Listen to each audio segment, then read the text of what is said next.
नमस्ते, मैं doctor Hema Desai, gynae ultrasound specialist, Mamta fertility hospital से।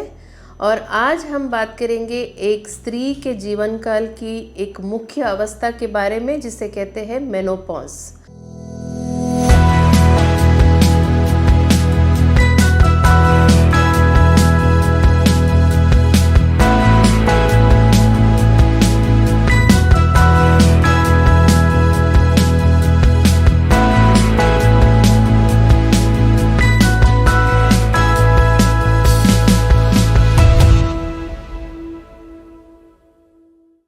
हर एक स्त्री के जीवन काल में 4 मुख्य अवस्थाएं होती है। एक है बाल्य अवस्था, जिसे हम बचपन कहते हैं। फिर है पीरियड शुरू होने की जो अवस्था है, जिसे हम मेनार्क कहते हैं, या रजो दर्शन, जहां उसे हर महीने पीरियड्स होते हैं। उसके बाद है गर्भावस्था, जब वो प्रेगनेंसी के करीब आती है, प्रेगनेंसी होती है। और फाइनली उसके जीवन में एक ऐसी मुख्य अवस्था आती है जिसे हम मेनोपॉज या रजो निवृत्ति कहते हैं। तो आज हम मेनोपॉज को समझेंगे और उसके आसपास जो भी हमारी चिंताएं और डाउट्स है उसके बारे में बात करेंगे। आज मैं आपसे मेनोपॉज क्या है, उसके लक्षण क्या है, इसके दौरान पीरियड्स कैसे होते हैं और क्या क्या दिक्कतें होती है, उसको हम कैसे निवारण कर सकते हैं, और मेनोपॉज द्वारा क्या शारीरिक और मानसिक बदलाव आते हैं, ये सब प्रश्नों को समझने की कोशिश करेंगे। तो हम अभी बात करेंगे और समझेंगे कि ये मेनोपॉज है क्या। हर एक औरत जब 50 की उम्र के करीब आती है, तब उसका एक ऐसे फेज़ में वो जाती है जहाँ पे उसको हर महीने होने वाली मासिक बंद होने लगते हैं और पूरी तरीके से बंद हो जाते हैं। इसको हम मेनोपॉज कहते हैं। अब मेनोपॉज के लिए पूरे 12 महीने तक पीरियड्स नहीं होने हैं, तब जाके वो स्त्री मेनोपॉजल कही जाती है। हमें ये समझना है कि मेनोपॉज जो है वो एकदम नेचुरल प्रोसेस है, एकदम कुदरती प्रक्रिया है। एक औरत के जीवन में ये बहुत ही नेचुरल है। और इसमें क्या होता है, जो अंडेदानी में अंडे जो रहते हैं वो ख़त्म होते हैं, और जब अंडे बनना कम होते हैं, वहाँ पे लेडीज़ के जो इम्पोर्टेंट हार्मोन्स होते हैं, जिसे हम कहते हैं ईस्ट्रोजेंस और प्रोजेस्टेरोन्स, ये भी कम होने लगते हैं, जिसकी वजह से उसकी ये अवस्था होती है।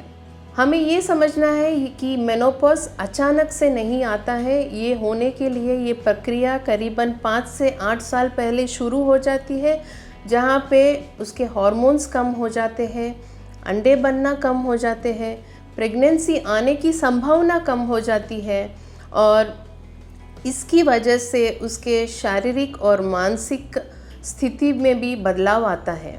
जब औरत ये अवस्था में आती है, तब हम उसको मेनोपॉज कहते हैं। और क्योंकि ये नेचुरल है, बहुत सारी महिलाओं को इसका महसूस भी नहीं होता, लेकिन कुछ ऐसी महिलाओं को इसकी वजह से कुछ तकलीफ़ें या कुछ लक्षण देखने को मिलते हैं।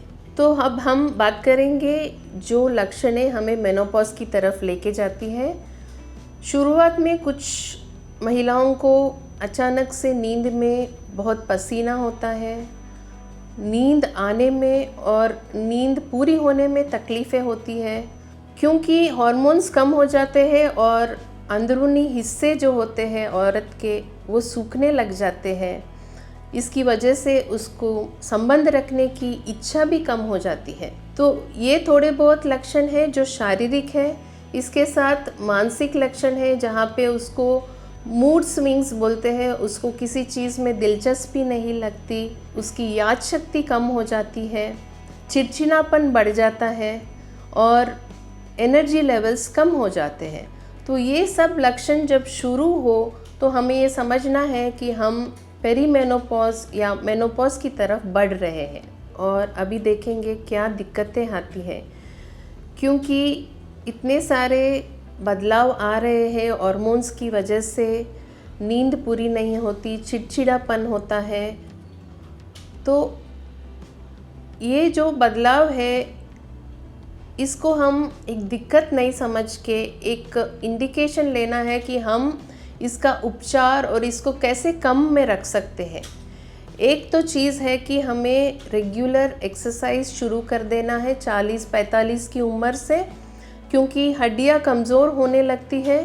तो एक्सरसाइज से मसल और हड्डियां ये स्ट्रॉन्ग बनी रहेंगी और फ्यूचर में मेनोपॉज आने के बाद भी आपकी हड्डियां स्ट्रॉन्ग रहने की चांसेस रहेंगे। तो हमें 40-45 की उम्र से एक रेगुलर वॉकिंग एक्सरसाइज, उसके साथ मानसिक तरीके से योगा, मेडिटेशन, जो भी आपको अच्छा लगे या मुनासिब हो वो शुरू कर देना है।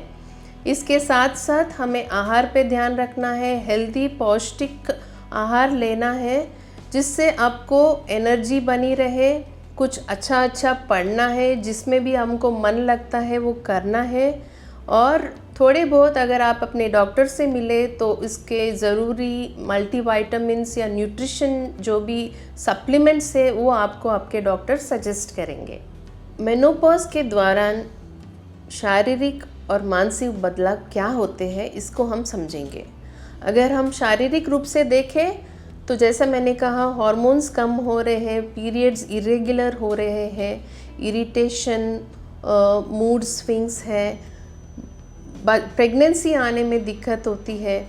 ये प्रेगनेंसी आने में दिक्कत होती है समझ के हमको जो कॉन्ट्रासेप्शन जो है अगर महिला ने बंद कर दिया तो चांसेस है कि प्रेगनेंसी कभी कभार हो भी सकती है।